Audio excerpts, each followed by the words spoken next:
Yo, what the fuck is up, Lowlives? Welcome to your Friday. It's your boy Rhino, and with me, as always, my trusty co-host, the Big Hurt. Notice the Big Hurt thing hasn't stuck, right?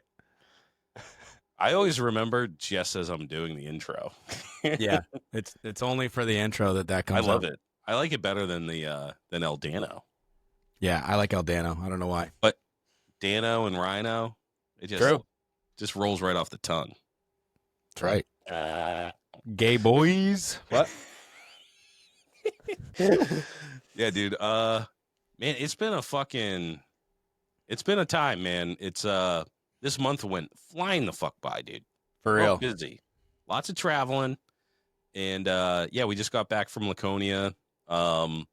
Really sucked to go back to work. Dude. Especially in a heat wave. Oh yeah, that's the other thing is like back to work, and by the way, it's gonna be 100 fucking degrees. Yeah. For real. Fucking scammers. Fuckers. I gotta make sure my shit's on silent too. We've done this before. Yeah, dude, I put it on silent and then I forget, and then like I'll look at my phone and there's like a million fucking notifications because I'm so popular.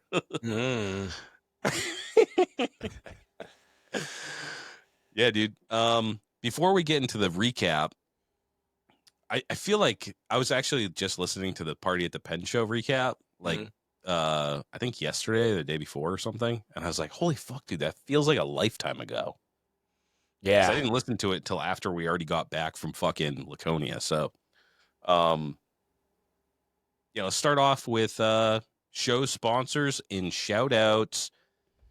Next big show that I'm really excited about is the Deadbeat Retreat, the unofficial chopper campout of the Lowlife podcast. Always has been, always will be. That's where friendships are made. There is one before that, if I may interject. Oh shit. July 12th, 2025 at 12 p.m. Shady at Katie's Chopper Party.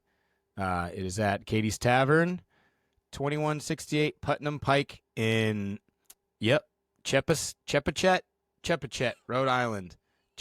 I'm not sure how to. I just shared it on my story. Go check it out.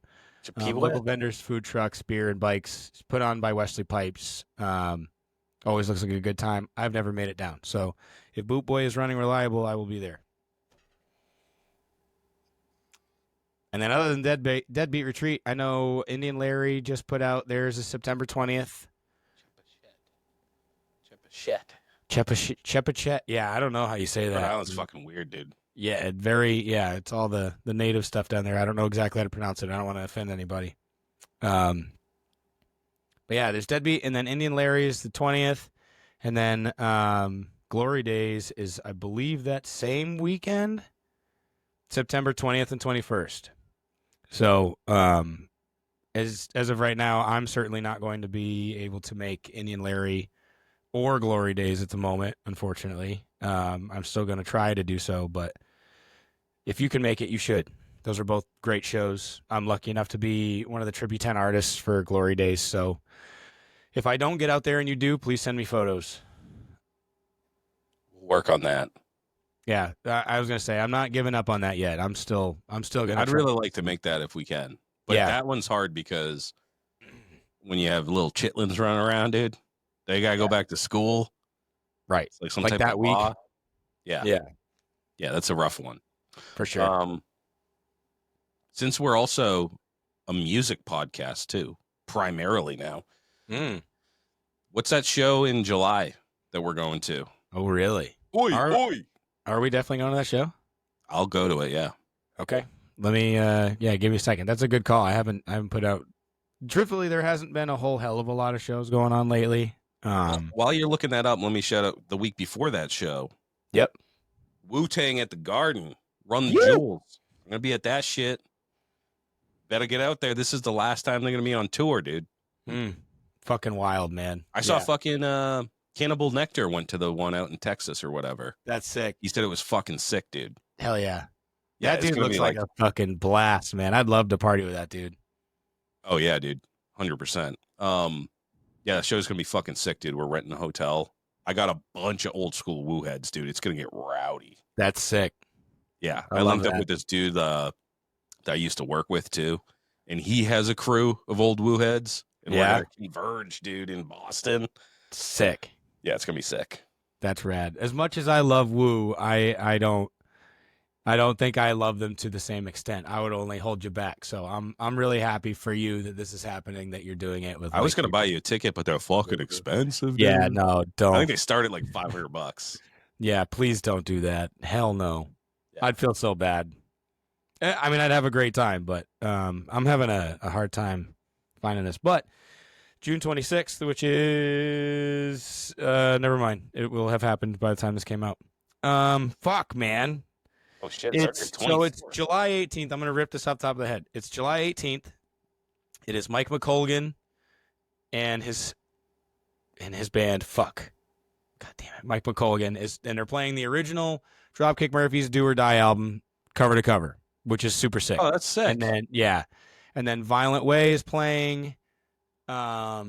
The Welch Boys are playing, which is so fucking rad. And then Klaxon. I don't remember for a fact if there's another band, but that's at the Middle East. That's July 18th. Absolutely will be there. And yeah, sounds like Rhino's coming too. So if oi, oi, yeah, not doing anything to embarrass or get me fucking beat up. That's what I did get kicked out of the Middle East one time. Me too. It wasn't my fault. The guy I was with asked the bartender for fucking Coke. And she was like, get the fuck out of here. Coke? Yeah. Yeah. Cocaine. Yeah, that's generally not a good thing to do. Yeah. And then July 26th, while we're talking about hardcore shows, fucking Street Power Me Time record release. This is a fucking huge one. This is technically Gatekeeper Jam 22, also at the Middle East in Cambridge. Obviously, you got Street Power headlining. It's their show, record release.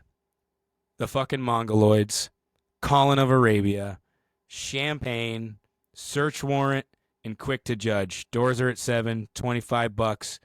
If you're into fucking hardcore and you're anywhere near Boston, if you don't have a ticket for the show already, you're fucking up. Because it may be sold out for all I know. So if that's the case, fuck you. But I'll be there. That's going to be a fucking big one. So those are the two main shows that are on my radar right now. Hopefully some other shit pops off locally or whatever. I can put that out, but that's about it right now. A lot of the dudes that put on shows and shit are that do it around here at least are out on their own tours and stuff right now. Shout out Haywire's doing a fucking crazy ass 90-day straight tour. Oh fuck! Like all summer long, huh? Literally, dude, fucking day after day after day after day after day, bro. It's fucking crazy. If you guys haven't checked in on that, check out some of the coverage of Haywire. It's nuts. And they're going fucking ham 110% every single show. It's wild. Oh, shit. It's nothing I've ever seen. So very cool. But yeah, those are the two shows that I personally will be at. Hopefully see you there. Yeah, and hopefully, or we're definitely going to see you at the Deadbeat Retreat. That's August 22nd at the Blackthorn Resort in the Catskills. Yes, sir. It's the Yellow Jacket capital of the world. So bring a fly swatter, bro, because I saw how many people last time I went there, motherfuckers, you can't be drinking them twisted teas, dude. You got to drink something more bitter because those fucking things will fly in your can. I saw so many dudes being like, oh, fuck, I just got stung in the lip. Damn. Dude, for real. It was that bad last year too? Dude, so bad. Really? I thought it was maybe just that 1 year. No, dude, they're infested. They have an infestation of yellow jackets. But it just makes it all the more exciting. Riding around on a bike, stung in the face by yellow jackets. I didn't get stung once, though. I minded my P's and Q's, and I drank some, I was drinking some vile liquor, so they don't really fucking fuck with that shit. But if you're a twisted tea guy, you're drinking some peach twisted teas, expect to get stung. For real, dude. But yeah, August 22nd, we're going to do a ride up there.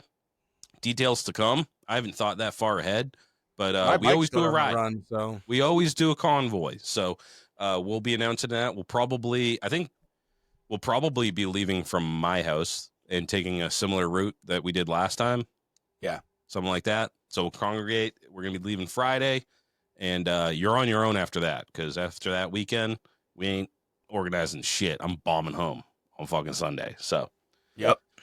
But we're going to be doing a belly flop competition. We're going to be set up by the pool, and It's gonna be fucking fun as fuck. Maybe we're gonna be fucking around and doing some interviews, or maybe we're gonna doing some live feeds. I don't know. The shows I do from there always suck. Like last year, we didn't have any internet. Yeah, it's The tough. fucking sound cut. The live I'm stuff sorry is about tough. that. Yeah, the live on the scene stuff. I'm not like equipped for that shit. But We're usually too fucked up by that point, anyways. oh yeah, dude.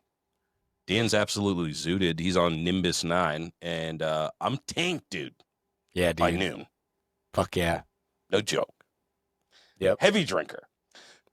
Speaking of heavy drinking, no, actually, speaking of shows, we did a poll last week, and we're talking, like me and Dan, we're talking on the way to Ohio and shit, and we're like, there's no shows anymore, like build-offs.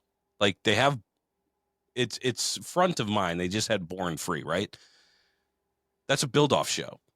What else do they got? I can't really think of any build-off shows. And I like competitions. I like build-off shows. So I was like, you know what? Maybe we do one. Wouldn't that be something? Mm-hmm.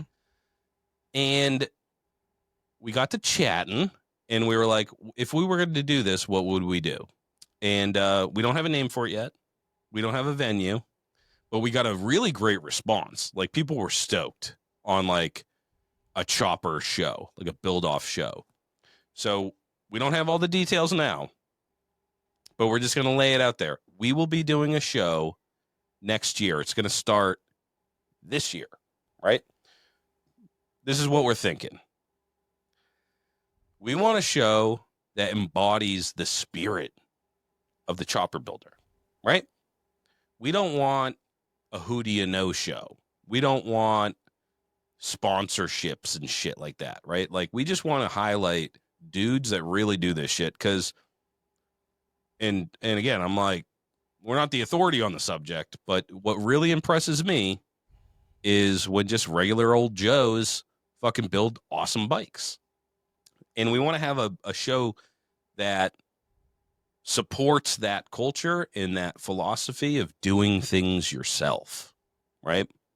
So if you get accepted to Born Free, and no shade on Born Free is awesome, dude. Some of the coolest bikes, the baddest builders come out of that shit. Yeah, it's the top. But We're not talking shit about Born Free. Not talking shit. I love Born Free, love Built Well, love all the dudes that have won it. Like, awesome show, right?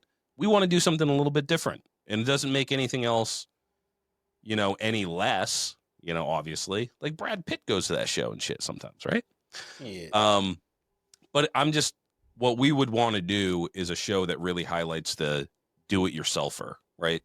The guy that doesn't have a painter buddy like I do, like that could just paint an awesome paint job. Someone that doesn't have access to wicked nice tools and shit. They don't work at fucking West Coast Customs, or they don't have a dad that owns a shop in California, or, So here's what we're thinking.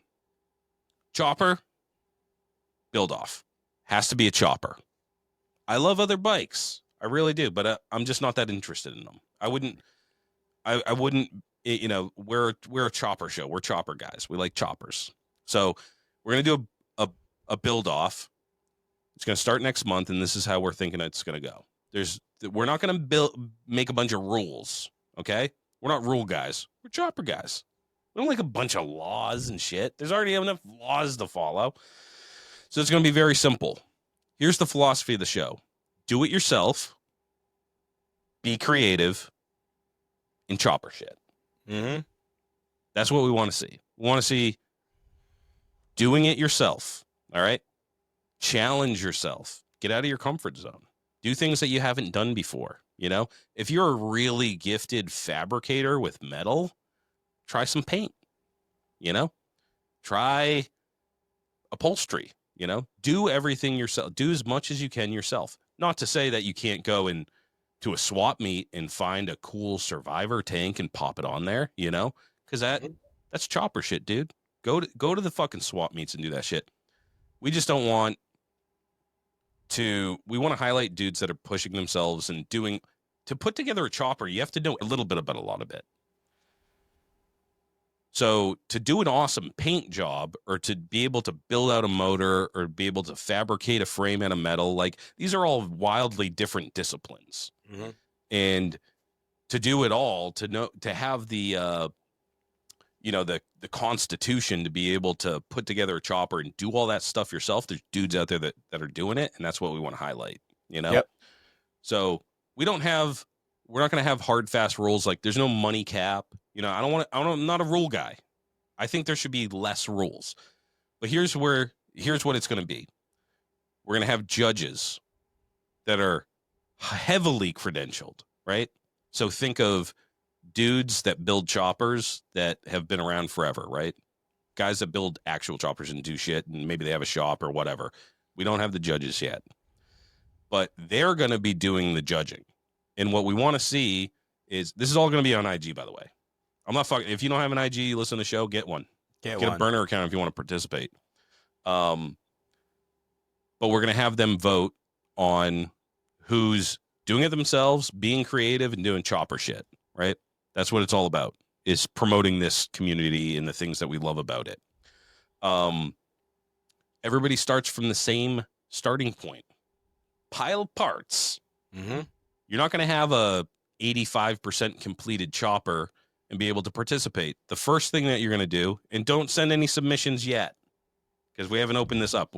We're still firming up details. We just want to talk a little bit about it, get a little bit of feedback too. You're going to send a picture of your parts. You might have the drivetrain and some wheels and a fucking frame. You take a picture of it, you submit it, you're in the competition. Everybody is in to start, okay? So just submit the picture, and again, I'll post something. We'll let you know how to do it, like the official way to enter. But we want everybody to start with a pile of parts. Because again, and here's the thing, it's that, no shade to any other competitions, but it's not really competitive if you don't have the same starting point. So I think that you have a pile of parts. You might have all the parts. You might have some of the parts. Again, not going to be putting a lot of rules on this. It is what it is. It's subjective, and the judges are going to decide who's the most chopper, We're going to take submissions. Everybody's in. And then at a certain point, depending on how many submissions we get, we're going to have it. So the judges are going to vote and be like, like, this guy's doing it himself. He's being creative. He's doing some chopper shit. That's the only criteria. We're going to have it. And then further on down the line, we're going to have it again.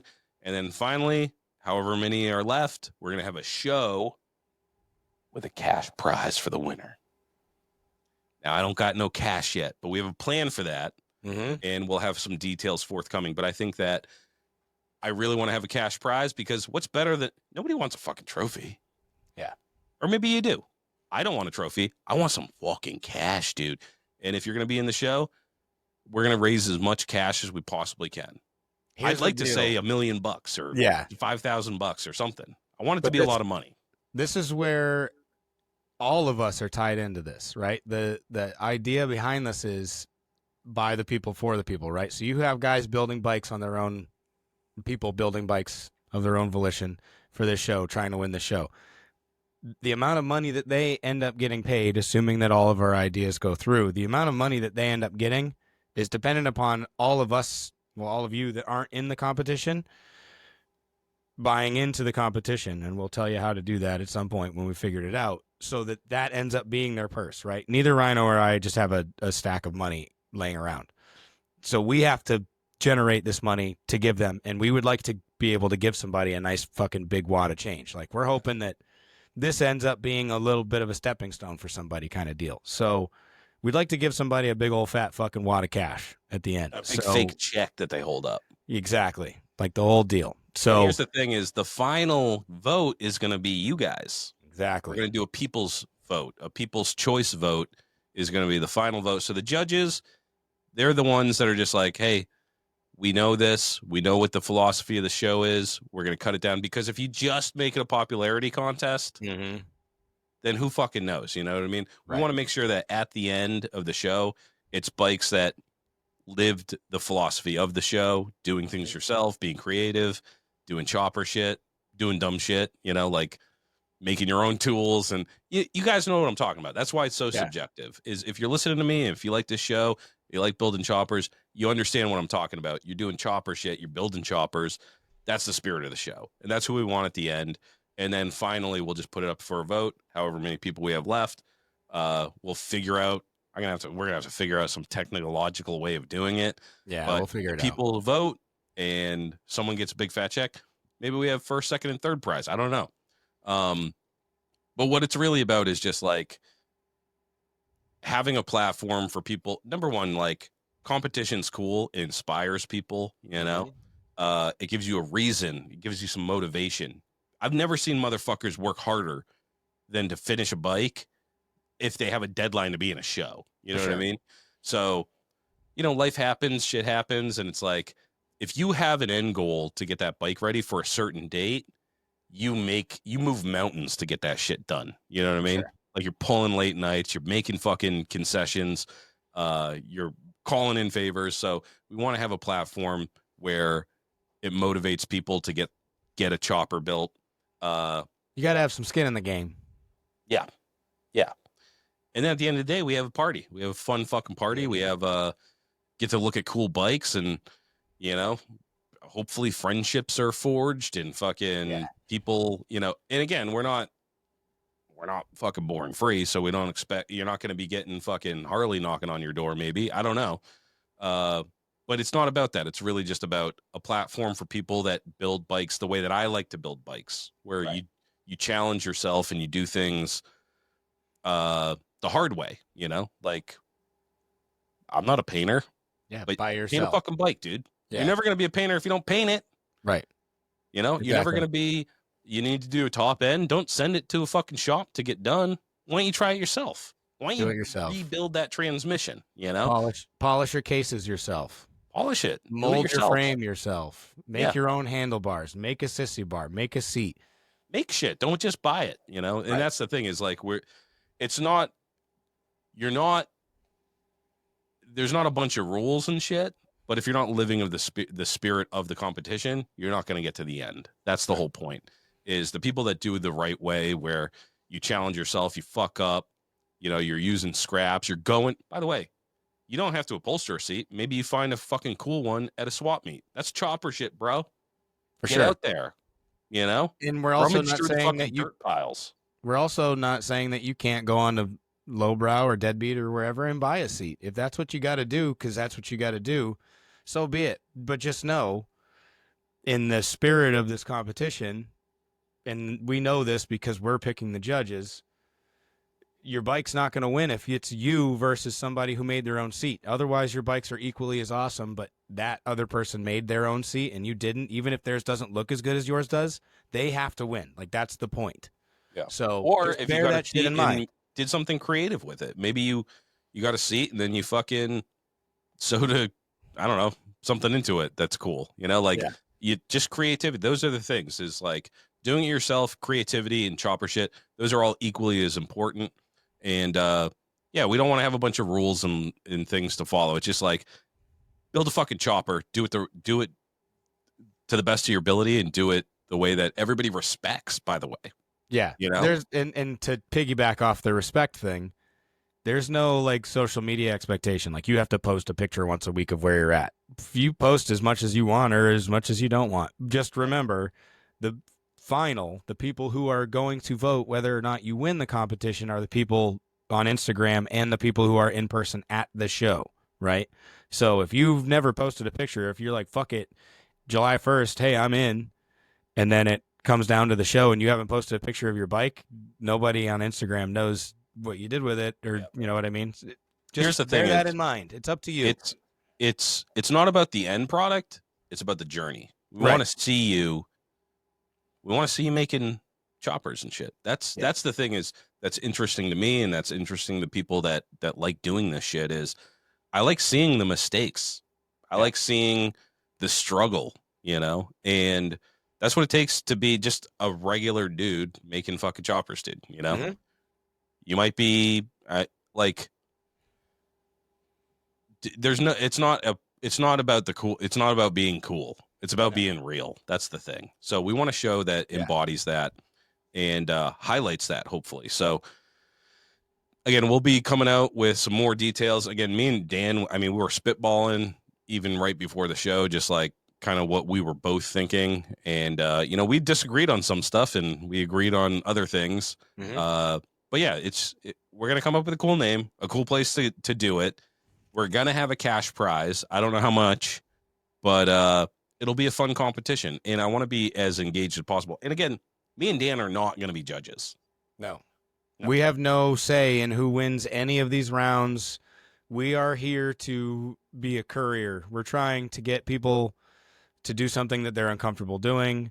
And hopefully at the end, the real prize, right, at the end is going, fuck, I just built a badass bike all by myself. I didn't know I could make a seat, and I just made a sick fucking diamond stitch seat. Now I'm going to make all my seats.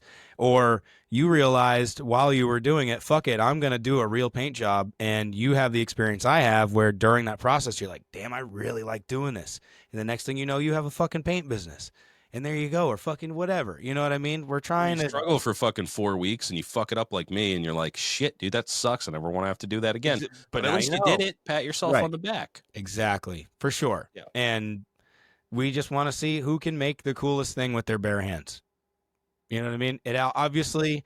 So here's a couple things just bear in mind. If you end up in the finals, we are going to require that you are at the show in person, right? We want to be able to hand you a big fucking check. So expect to come to New Hampshire, Boston area, right? In July of next year. Okay? We'll call it that. Fuck, I had another thing. It has to run. Thank you. That's what I was going to say. When it gets there, it must run on its own power. It must ride. We don't know exactly how we're going to do it, but we're not going to do a Chris Corner thing. We're not going to do you got to start in fucking Amesbury and make your way to Manchester. As far as I'm concerned, and again, start up and run. Change. We haven't thought it that should sound like a motorcycle too. Yeah, when you get there, fucking kickstart the fucking thing in front of us and ride it from that parking lot to that parking lot and park it in the spot, and we know, okay, it's a running, riding motorcycle. You got brake lights and fucking whatever. Your brakes work. Cool. There you go. It's got to be a complete assembly at the end, obviously. So, but other than that, I mean, that's pretty much the gist of it. And I really hope this gets people geeked up because I've been fucking hankering for something like this since I built the scythe. Really, this is kind of what we're doing right now is our own personal dream build off. You know what I mean? Like I would love to enter into something like this. People's Champ is amazing, but that's way above my range at this point. You know what I mean? Greasy hasn't been around. If I wasn't putting on the show, I have a bike ready to go. I'd be in 100%. Absolutely. I would be, I'd completely tear down the panhead and restart the entire panhead build or something just for this. Like this, I've been dying for something like this for years. So hopefully this gets people jazzed up. What I do want to reiterate, all entrants are accepted. If you send us a picture looking down at your bike, we've all seen the pictures on Instagram, like the exploded view, right? You've got the bare frame and the motor and blah, blah, blah, blah, blah, and all the parts and pieces. All the pieces that you have right now when you submit your bike, and I say submit, that's it. Just take the picture, and then, we'll come up with a hashtag or whatever. You put a hashtag, blah, blah, blah, in your Instagram post. That's it. You're in. You're fucking in the show. Yeah. Now it's just a matter of you gotta do the work. You have to put out as much as you want to put out so that realistically the judges see it, so that when we do the judging or when they do the judging, they're not just looking at your shit for the first time. You know what I mean? So this is DIY, soup to nuts. Once you enter, it is your responsibility to build a motorcycle, and you do it to the best of your ability. You know what I mean? Yeah. Do it yourself. And we're going to figure out, people are going to have to drop out or whatever, but don't send us pictures yet because I'm going to set up like a build off page. And I also want it to be like a super collaborative space where we have, like a fucking thread where everybody gets to talk to each other and bounce ideas and help each other out. Yep. And that's the other thing that it's about too, is just like a community of people, like-minded people that aren't in it for fucking clout, that aren't in it for fucking social media fame, that are just in it because they love building bikes, and they love other people. They just love building, specifically choppers. You know what I mean? Like, and again, no shade to other shows, no shade to other kinds of bikes. We love all of it, dude. Like I got respect for all of that shit.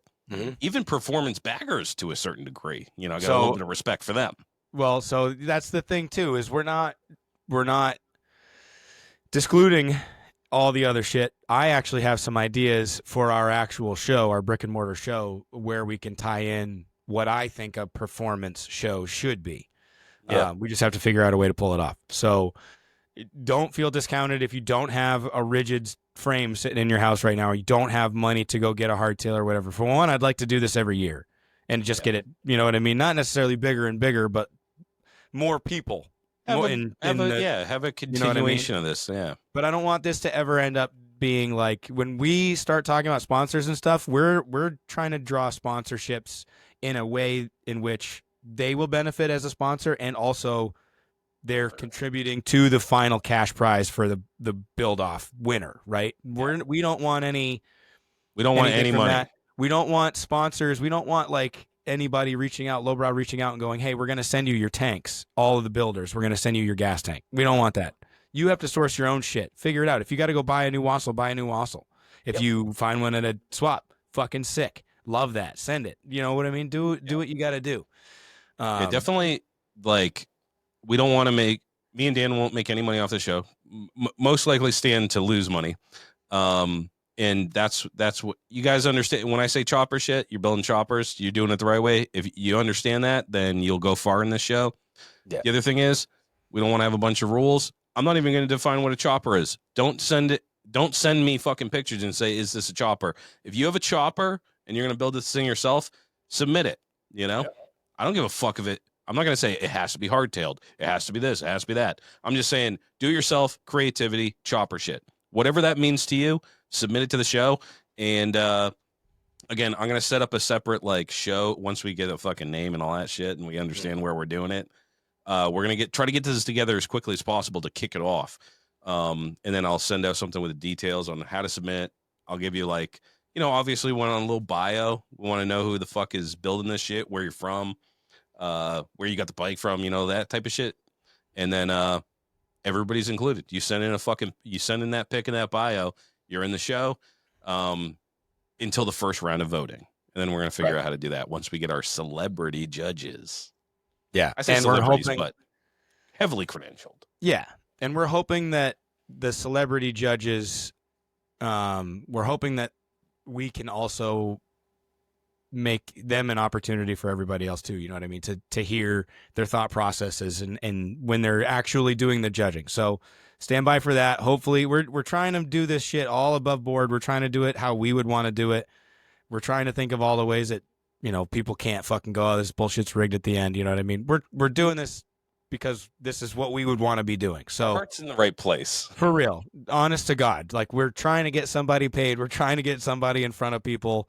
We have some other ideas too, things that might sweeten the pot type shit. You know, for the winner, for top 3 or whatever, shit like that. I'm trying to come up with some art show idea type shit. So we're trying to do all this shit. We're both very inspired right now, if you can't tell. We're both very motivated and very inspired. Yeah, we're very like we're very excited about the idea. Like, like just like I haven't even been listening to the radio and shit in the car. Like, I'm just like thinking about stuff, you know, like it really gets me jazzed to think about it. Dude, I got fucking notes and shit, like pages of notes, like, oh, it'd be cool. And then the other thing is too, is like, send us your suggestions, really, because like we want to have a show that you guys think is like legit as fuck and cool as fuck. And, you know, I even after I sent out the poll, like a lot of people had a lot of opinions about things. But like things like, you know, like setting limits on money and like, I don't want to limit anybody's creativity or what they have. Like, it is what it is. Like, I think leaving it subjective it's just like, hey, dude, if you ain't building it yourself and you ain't creative and you ain't doing chopper shit, then you ain't doing it right. So that's why we want to just have it open. And hopefully the idea is by the end, we'll have people that like really deserve to be there and have cool fucking bikes to look at. And throughout the entire next year, we all get to talk to each other and talk about progress. And it's not it's supposed to be fun, you know? Yeah, That's the for thing sure. is it's not I don't want to fucking argue with anybody, dude. This is an Especially integrity online. that this is an integrity based thing too as well. Yeah. Like don't come in here being a fucking skis ball and go fuck it. I'm sending my motor to so and then just not say anything. For one, you're not giving somebody their credit. Fuck you to death for not giving somebody their fucking credit. And for two, that's just not the point. Don't fucking do Oh, it. bro. If you need to rebuild your If we fucking find out Sportster, and you show up to the show, it's on site, bro. just don't be a scum fucking bag, dude. Just this is supposed to be for fun. This is supposed to be for people who have fucking 9 to 5s and still love this shit and want to fucking do it. Or guys that they spend all fucking day trying to build this shit so that this is what they can do for a living or whatever. Like they have a shop that they do they build bikes and sell bikes or whatever, but during the day they're a fucking pipe welder. You know, like for sure. If you have the same love for choppers as we do, and these other guys that we know do, you know what it's about. That's why it's like real simple, dude. You're doing chopper shit. You're fucking doing it yourself, and you're making it happen on a deadline. Like that's what it's about, dude. Right. So and we'll have a lot more information to come, but we're just so glad we're bursting at the seams. We're so excited about this, and it's something that. It's not like a one day fucking, you know, like this is like a long-term commitment from us and from you guys. So I hope you guys get jazzed about it. I know we've been talking in circles, you know, like talking about this and that, because we're still in the idea phase. Yeah. But let us know if you're, you know, like if you have suggestions and shit, and we'll definitely take it under advisement. But just remember, it's like, we don't want a bunch of rules. Rules are gay, dude. Rules suck. I don't want to fucking fall. I'm not going to print out a bunch of rules. 3 rules. Do it yourself. Be creative and do chopper shit. When I say do chopper shit, if you don't know what that means, there's not a fucking book you can read, dude. You know, you just know what that means. Right. Yep. Yeah, this is not necessarily something intended for a first-time bike builder. I'll put that out there because it's so open. Anybody's in. So you might be a first-time bike builder. Just understand there might be dudes in there that are like heavy fucking hitters. So just understand that. And that shouldn't discourage you. I don't want that to discourage fucking anyone. Like straight, I would much rather see, I've never fucking put an angle grinder to a motorcycle frame before, but fuck it. This is the fire under my ass that I need to do it and to cut the fucking thing and do your first hardtail, and you don't get through the first round. Who gives a fuck? You're a lot further than you were when you started, and you had a reason for it, and you got some exposure and fucking whatever. If any of that's important to you, you know what I mean? Because it's on you. Do whatever the fuck you want with this competition. As soon as you're in, it's on you. It's your fucking build off. You do whatever you want with it, and we'll see you in July. Yep. Yeah, I'm stoked on this one, dude. I mean, I can't fucking wait. Yeah, I can't wait to see what comes in, because already a bunch of dudes like reached out with like, I'm fucking about that, dude. Just like a real fucking honest to goodness fucking chopper building show. Like a show, you know? Right. There's nothing like it, really. You know, I can't. And if I know that there used to be, that's the thing, is there used to be a bunch of little shows, but they kind of all went away, you know? And now there's just like big shows, or there's like wicked tiny, like little, you know, local shows and shit like that. But, yeah, man, I'm really excited to see what comes in and who gets entered. And for sure, once we figure all this shit out, where it's going to be and how we're going to raise money. Consider this the call to arms. Like if you have a fucking pile of parts that are just gathering dust in the corner, consider this your warning. Like, start getting some shit together if it's something you. And also, I hate to do this because I just hate to do it, but like share this shit, or at least tell people about it, or make your own story and say, hey, these dudes are doing this build off. Like, put it out there. We want, dude, if there's fucking 500 people in this competition, sick. That just means we cut more or whatever when we fraction it. As many as possible. Nothing to lose. Throw your hat in the ring, you know? Yeah. Get on Facebook. If you don't have a fucking bike, get on Facebook Marketplace this weekend. Yeah. And find a fucking Sporty or an XS or some shit. Right. You know? And I don't want to hear, well, times are tough. I can't enter right now because times are tough. That's the point. Times are tough. Make it yourself. Do it yourself. Yeah. You know what I mean? Like straight up. And we're not trying to discourage anybody from going to like the small seat makers and the small handlebar makers and all that other stuff. Obviously, we love those fucking people. We rely on those people heavily. This is just supposed to be see how far you can go. See how far you can take it and what can you end up with. You know what I mean? What's the final product? So Yeah, or like back in the day, if you wanted to get a record from your favorite band, like it's kind of like a culture thing. You know what I mean? Like you'd have to go to the show to get the fucking record. You couldn't just like there was no online. Like you have to go out there and be a part of the community. Like Right. so maybe you don't have a tubing bender, you can't make your own bars, or you don't want Z bars. Go out into the community. Go and find the perfect set of bars, rummaging through a fucking pile of parts at a swap meet. Right. That's the kind of shit we're talking about. You don't necessarily have to do everything, but you have to do it the right way. Like you can't just fucking have a fat wallet and just buy the coolest parts online and then assemble shit. It's not about assembling. It's about customization. It's about being creative, doing it yourself, and chopper shit. So, yeah. Anyways, we'll have more information on this as it goes forward. But there's one more thing I wanted to say about it. Yeah. All bikes, dude. Like, don't think that you shouldn't enter your fucking Jap bike or whatever. We'll get into this when we do the Laconia recap, but the bike that we chose was a Japanese bike at the show. Last week I was gushing over this fucking XS I saw. If you have a cool fucking bike and it's obvious that you put a lot of work into it and shit, I don't give a fuck what model it is. Me personally, I like Harleys for myself, but when I look at bikes, like I think other types of bikes look cool. So if you got a weird fucking bike that you're making into a chopper, that's fucking awesome, dude. Don't let anything, just throw your hat in the ring and see what happens. It's all about good feelings, all about like supporting each other, and it's all about just highlighting doing things the right way. Yep. The hard way. We want to see what's in your head, and we want to see what your hands can do. That's it. Yeah. Make that come to life with your own hands. What those hands do. Can't wait to see it. All right, let's get into the Laconia recap. Bam, bam, bam, bam.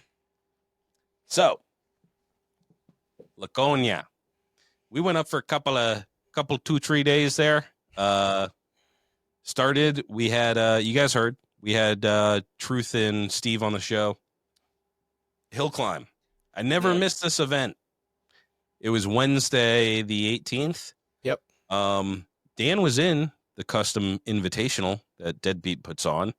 Yep. I was not. What time did you rouse yourself to get to that in the morning? I think I set my alarm for 4:45. Yikes. So, yeah, I was up at 4:45. And I had everything packed and shit and ready to go or whatever the night before. But yeah, I got there. I want to say I got there like 6:30ish. I was one of the first chopper guys. Not for nothing. Man, dude, there was supposed to be 15 and 15. Just putting this out there. There's supposed to be 15 like performance-y Dyna not choppers and then 15 choppers, right? Dude, there was like 6 choppers. I don't know who all else was supposed to have been there. I do know it rained that morning. That's all I'm going to say. If you were one of those guys and you had some crazy shit come up or whatever, like, understood. But guess what? Most of us brought our shit in the truck anyways. So, like, just do that. Hopping on a chopper in the rain at 4 a.m. when it's dark out, dude? No, totally get that. But you can figure something else out. So it was just a bummer to see that so many people were just like, nah, fuck it, I'm just not going to go kind of deal. But I was one of those people. Well, no, I mean, the people that said, yeah, Roger, I can be there. I'll be there. I know it's early. Yes, I can do it. And then didn't. So that's a bummer. But anyways, it wasn't my show. But shout out to Steve. So much easier than the last time I did that show. Got Boot Boy there, loaded it up, all good. Had a little easy up little spot. Perks of getting there early.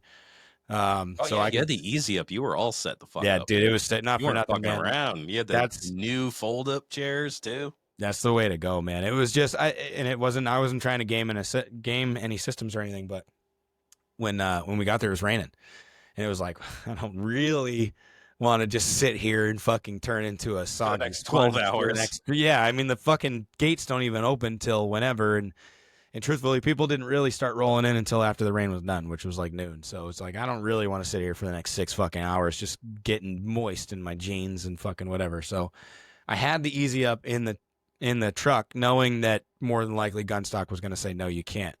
So I pulled it out and Right, was that's like, I right. have this. It was like, just set it up back there and no one will notice. And people noticed, they didn't say shit. So that was nice. Had a little spot. But yeah, I got all set up for that. And then it was super sick, as always. I love being the best part for me about being in a show is getting there early before all the foot traffic comes through and getting able to get one-on-one time with the other people. You know what I mean? Getting to hang out with Burke. Finally got to see that panhead in person and just fucking Dude, drool all it's over so it. Dude. fucking nice, dude. Fucking real, man.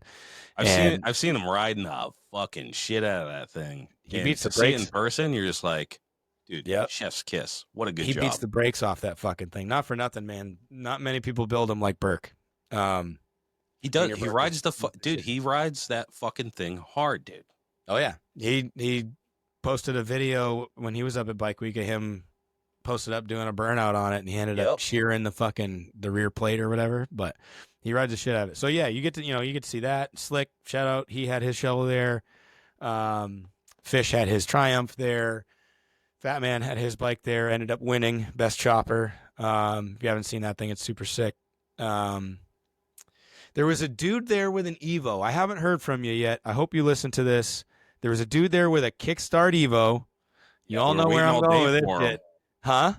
We were waiting all day for him. I was waiting all day for him, and then I finally found him at the end of the day. I didn't catch his name, but he was like, I follow you on Instagram. So if you're out there and you're listening to this, please hit me up. I do have questions for you about running a 5-speed Evo and how you do it. But yeah, super cool, super great curated group of bikes. The performance bikes are rad. The one that won was like that thing was like mostly carbon fiber. I didn't even know you could get some of those parts. I don't know, maybe the dude made them, but like basically everything was made out of carbon fiber. Dude, I didn't know that you could. I saw someone building like a car, and he was making his own carbon fiber parts. And you get like the sheets and shit, and you cut it, and it's kind of like fiberglass. Yep. And I was like, dude, that'd be kind of cool to do a carbon fiber like tank and fender and shit. For sure. On a performance shop, I think that would be super dope. My buddy Justin has done that. He brought over once he did an entire hood for like an S13 for like a car, and he did it at his place. So yeah, I mean, it's a doable thing. I don't know how difficult it is, but it looks like the same as fiberglass. You layer in the shit, and I'm sure it's expensive. I would think so, but you can do. I'm assuming it's cheaper. Parts, right, small parts. And have you ever heard of or seen of forged carbon fiber, where they do it's basically shards, and you're pouring a layer of epoxy, and then you pour the shards, and you can put like the little red or the little colors or whatever. So you get it. It's almost a little more ornamental, but that shit's strong as fuck too and super light. Yeah. So you could do forged carbon fiber. I think a carbon fiber tank, like a chopper tank, would be fucking sick, dude. I would still paint it, the entire thing. I don't love the look of carbon fiber. I feel like carbon fiber is super dope, and the pattern itself is super dope. But you can get fucking carbon fiber covers and shit at AutoZone and O'Reilly. Carbon fiber has just become kind of hokey for me. Yeah. So it looks like carbon fiber, but it's just plastic. Right. Yeah, exactly. But it's that same kind of look. So if I were to make a part of mine out of carbon fiber that wasn't otherwise going to be bare metal, I would still paint it. Yeah.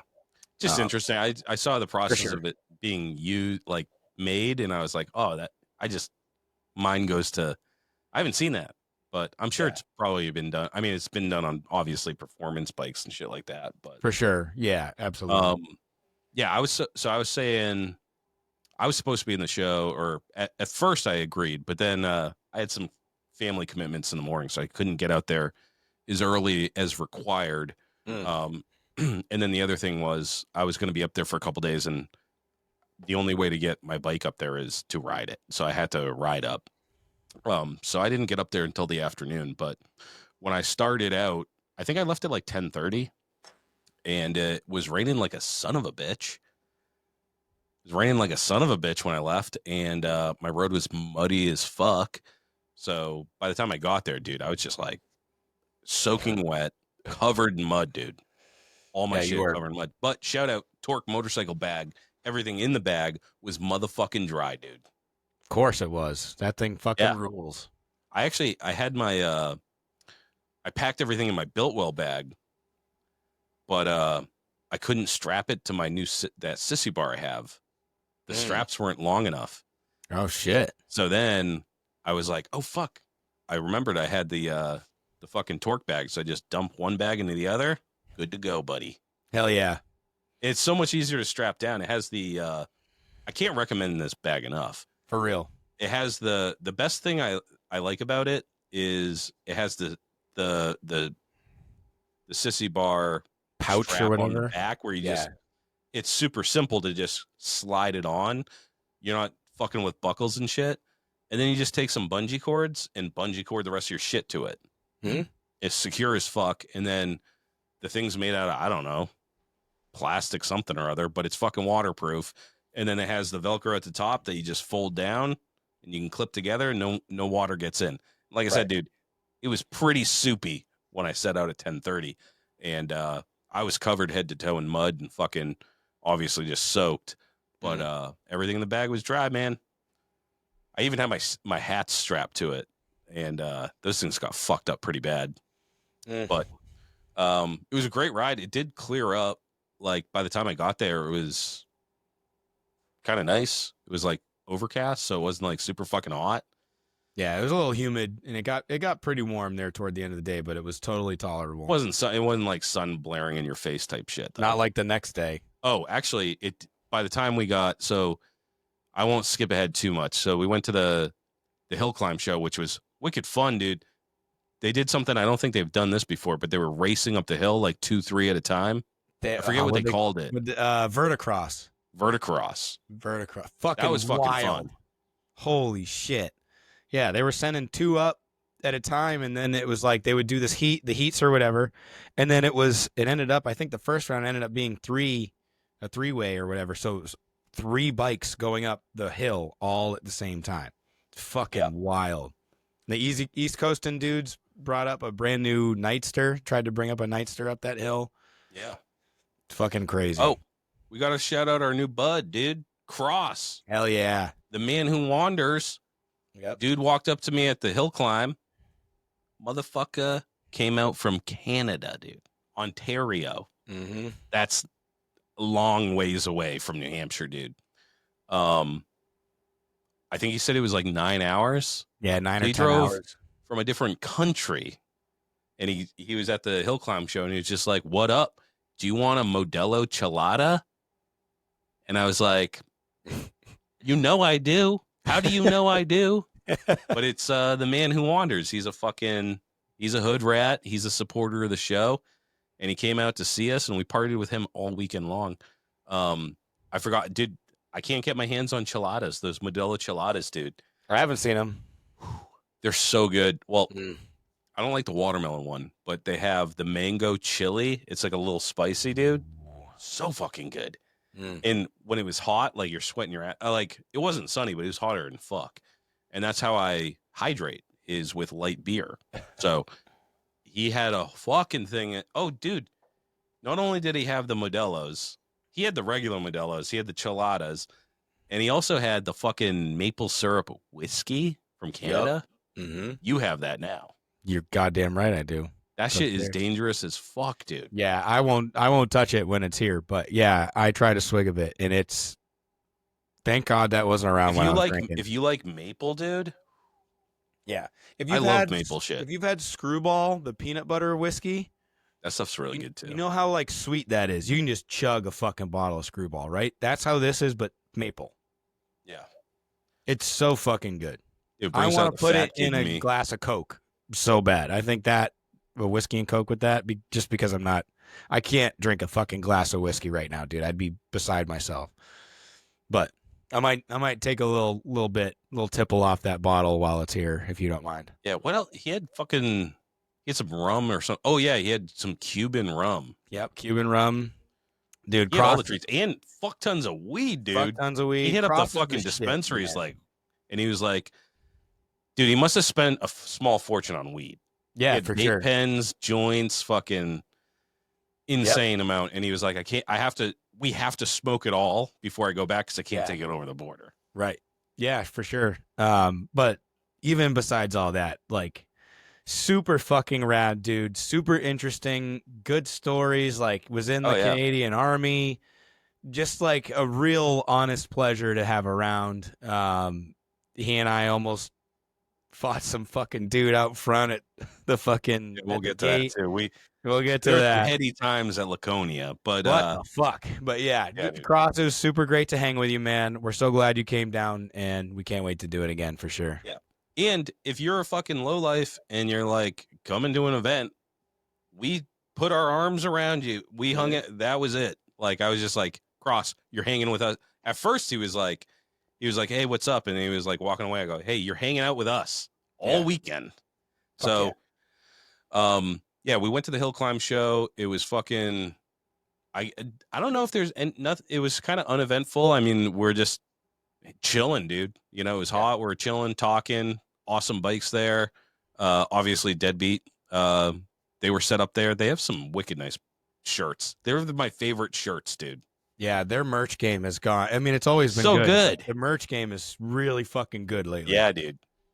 Their hats, their shirts, fucking awesome. Yep. Yeah, and then Lex showed up with his buddy, Lex the Apocalypse.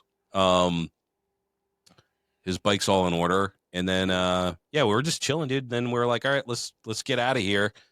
And we went, this is where all the fighting started. Dan was getting fucked with, dude. You were getting fucked with. I don't know what it is, man. Yeah. So we went back to I got a hotel like right down by the Weir's place. So on my way up to the hill climb, I stopped in there, checked in, got the key, so I didn't have to fuck with it. And then I bombed up to Gunstock, which is like 15 minutes away. So we went back to the hotel to fuck with Dan's bike. Yeah. So I got there first, technically, because you guys had all brought your bikes, so you parked separate, and I had to truck the bike in from the other side. So I had to go up to the top of the hill and all that fucking bullshit, and then leave a separate exit. So I actually stopped at the gas station on the way out because I thought that would give you guys enough time that you would beat me there. But then, so I go and I get some snacks and shit, and then I pull in, and I was the first one there. And then I pull in, I sat there for 2 minutes or whatever, and then I got in the back, was like, fuck it. Because what my sole objective once the hill climb show was done was to get Boot Boy running and then put Boot Boy on the street and go bring it to wherever we were going. So I got immediately left my truck running and fucking got right into the back of the truck and started fucking with it. And then Alex Lane showed up. And then Austin, shout out Silver City. He showed up. So the three of us are just out there and we're just starting to fuck with the bike. And Alex and I are in the back of the truck. And I don't remember what I was doing. And then this fucking guy walks up out of nowhere. And he's in like a blue t-shirt, shorts, and a baseball cap, right? Looks like he's there on vacation. And he goes up and he goes, "What room are you staying in?" And I was like, "Don't know. Not sure yet." And he goes, "Well, then you can't be here." And I go, "Why?" "I'm just working on my bike. I'm just parked here. Like, I am staying here. I just don't know what room." He goes, "How do you not know what room?" I go, "I didn't make the reservation. My buddy did. And he ain't here yet. So I'm waiting for him to get here. So you can ask him what room it's in. But I promise you we're staying here." "Don't unload that bike. You better not unload that bike out of that truck because I don't think you're staying here." And I was like, "Okay. Fucking, is there a problem here, dude? Like, what's going on? Why are you so aggro?" And I was like, are you the owner or what?" And he goes, "Yeah, this is my fucking place." And I go, "All right, you probably should have let off with that. Like, the reservation, blah, blah, blah, whatever." And then he was, dude, he's so fucking aggro. And then he disappeared. You pulled in like while that shit was happening. So he went up and found you, and then he came back and he's like, "Hey man, sorry, blah, blah, blah." And I was like, "Yeah, dude, you came in pretty fucking hot." Like, yeah, dude, he came up to me I think to verify your story. Like I went in and I changed because I was soaking wet and all muddy and shit. Mm-hmm. So I came out and he came right up to me and he was like, "What's going on here? Like, how many cars you have?" And blah, blah, blah. Because there was a bunch of cars there and a bunch of bikes and shit because we all came back. And I was like, "Yeah, it's just me and homeboy staying here." And they were like super chill, dude. And they're like, oh, okay. And then he went and apologized like a little bitch. Dude, it It's was like, just dude, like, why are you doing that to begin with? not for nothing. Like, I'm 150 pounds. Like, I'm not an intimidating looking dude, but you're just barging up on some dude working on a bike in the back of a truck during bike week. There's a right way to There's handle a that. right way to do that. For one, like, bikers genuinely aren't the people that you fucking talk shit to anyway. You know, at least in my opinion, you know what I mean? So I don't know. It was just super fucking odd, especially If I owned the hotel and I business. didn't think that you were supposed to be in the parking lot, I'd be like, "Hey, how's it going, man? Are you Yeah. staying here? What room?" You know, Right. I wouldn't come out like hot like that. You know, No, like people don't know how to act. I'm just asking because, you know, it's bike week and we have a lot of people that are staying here, so we don't really have any vacant parking spots. So I just need to verify that you're staying here. Dude, fuck yeah. I'll give you my fucking ID, whatever. I'll help you out. I'll call you on the phone and say, Rhino, tell him that I'm here. You know what I mean? Like, whatever. I get that. But for you to just fucking come out with your fucking chest out, it's like, dude, fuck, for one, you're walking up to three of us. Like, even if I am 150 fucking pounds, like, I have tools in here. It was just super fucking strange. But anyways, that got blown over. It was all good.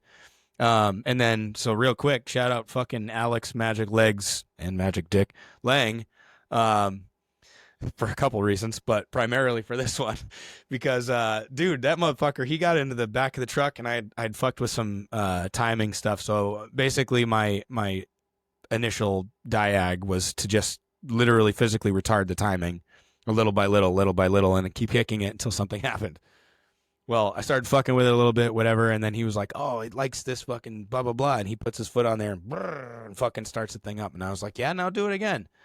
Fucking shut everything off, let it sit for a second. He goes, find the squishy spot, and fucking starts the thing. It likes to start like a stroker. Yeah. Never had a stroker. I don't fucking know that, right? This is my first, so I just pretty impressive that he figured that out. Like, dude, like, I was like, I would have never done that. Nope. Like, just my foot feel. And I want to be clear, this is the first kickstart bike I've ever owned. That includes dirt bikes and everything else. I've never had a kickstart motorcycle, never mind kickstart only. Never mind a kickstart only that I assembled from a bunch of random fucking parts that didn't come as an assembly, right? So don't fucking come at me. I don't claim to be Mr. fucking chopper guy. So this is the first time I fucked with a kickstart bike. He walked up there and found he likes it when the cylinders are floating, fucking kick right through it, blah, blah, blah. So it's running lean as shit, but we're getting there. So we played with it for a while. It was pretty hot in the sun, and we all just wanted to go fucking hang out and party. So we ended up packing up from there, and then we went to High Octane. High Octane, thank you. I still keep calling it the Broken Spoke. But yeah, we went to High Octane Saloon. That place is always a shit show, and just getting to watch Alex Lang work. That's all I'm gonna say.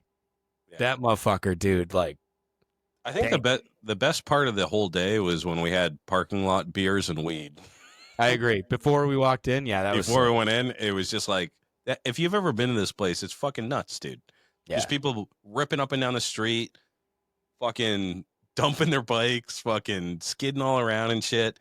And then it's like the mecca of everybody goes to High Octane after, you know? That's where the wet t-shirt contests and twerking contests and body paint and all that other shit happen. It's a big bar. They got a big outside bar. They usually have a chopper show there. Yeah, it's the spot. Yep.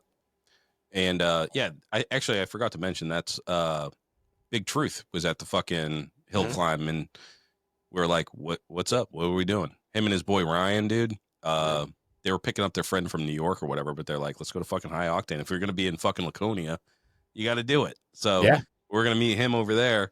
And so yeah, we went over there. We're drinking beers at a wet t-shirt contest, all the bike show things that you would expect, you know? Yeah. And it was a good fucking night, dude. We stayed there pretty late, dude. I drank all the beers, dude.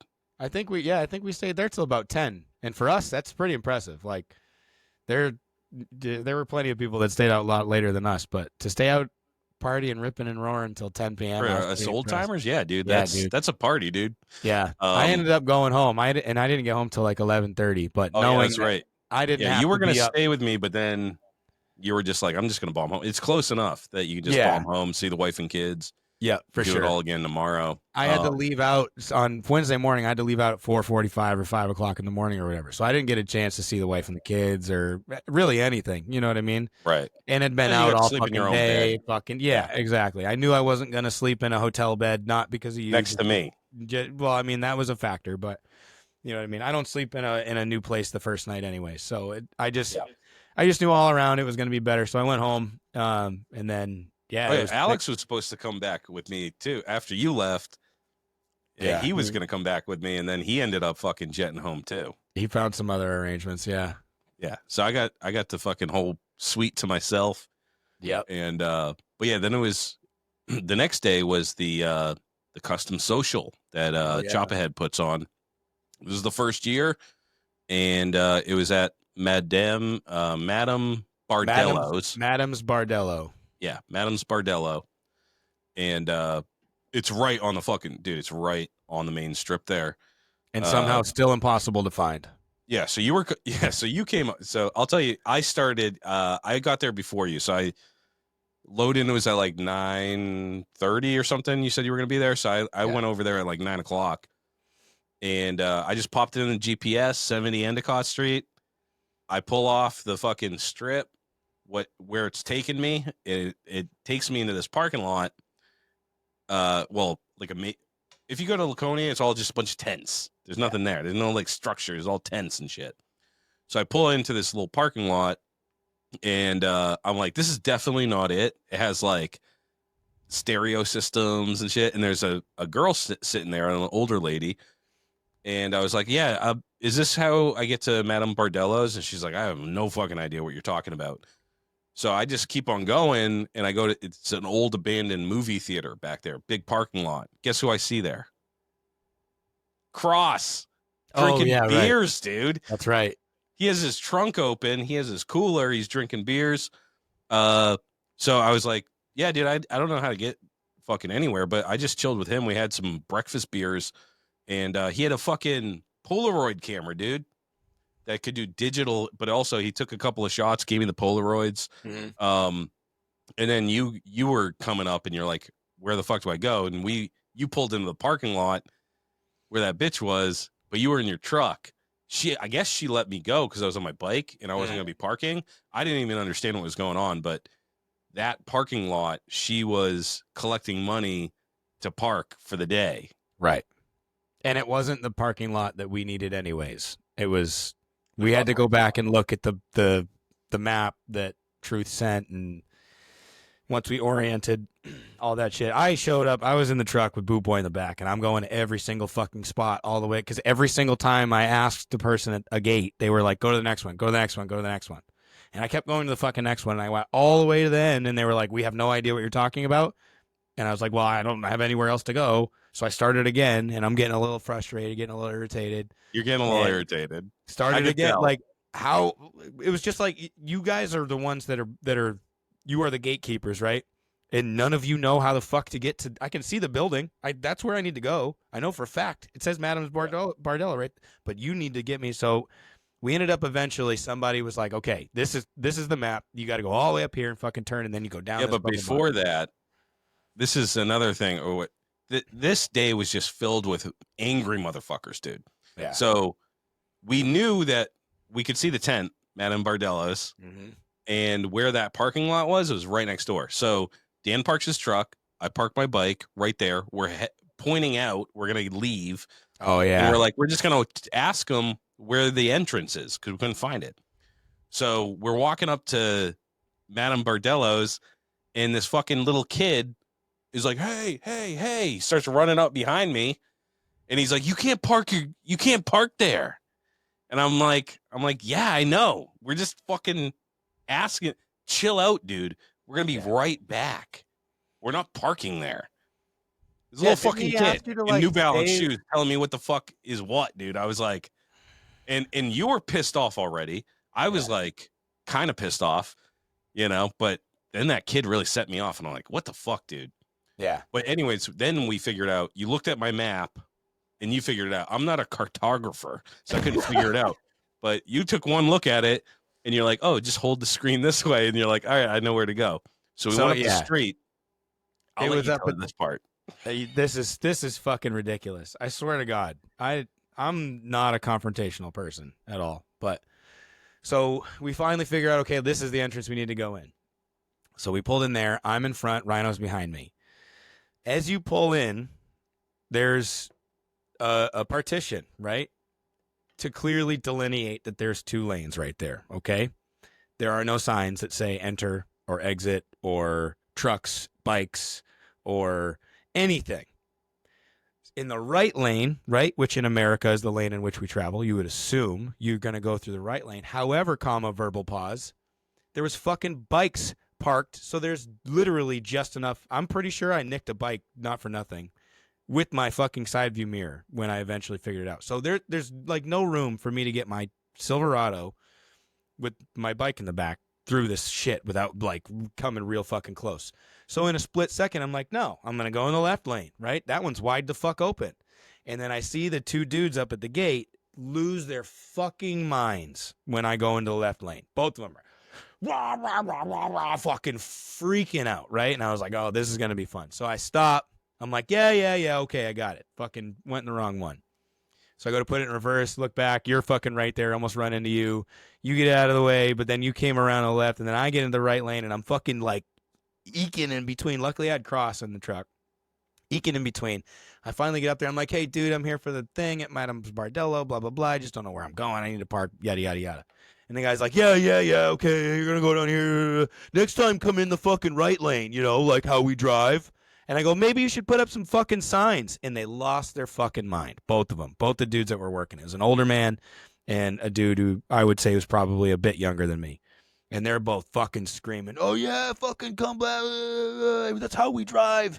And I go, yeah, dude, there's fucking bikes all in that fucking lane. What do you want me to do? This is as I'm like kind of slowly pulling away. Like, where the fuck did you want me to go, dude? You guys do your fucking job. I'm going to go do what I'm doing.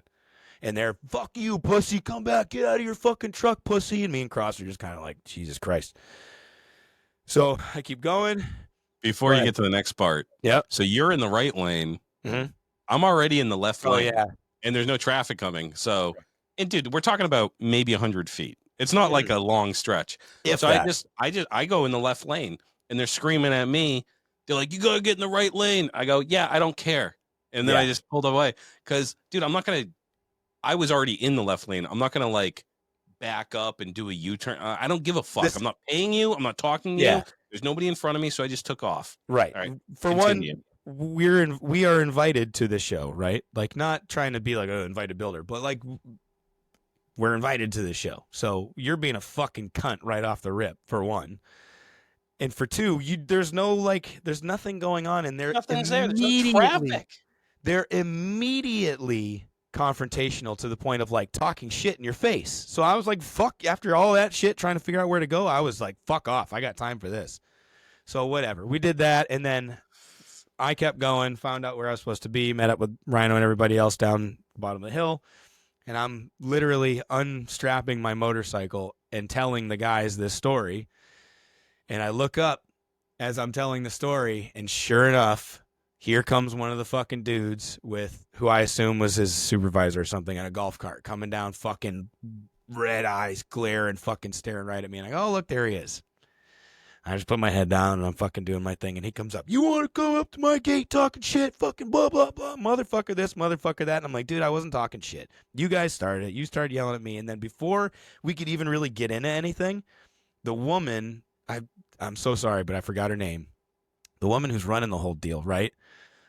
Fucking barged in there and she's like, you, points to him. She's like, what's your fucking problem? And he's like, he came up and he was talking shit at my gate and blah, blah, blah, blah, blah. And she goes, the only person talking shit right now is me. Go the fuck back to your gate. I don't want to fucking hear it. And sent him right the fuck back up. She looked at me and she was like, I'm sorry.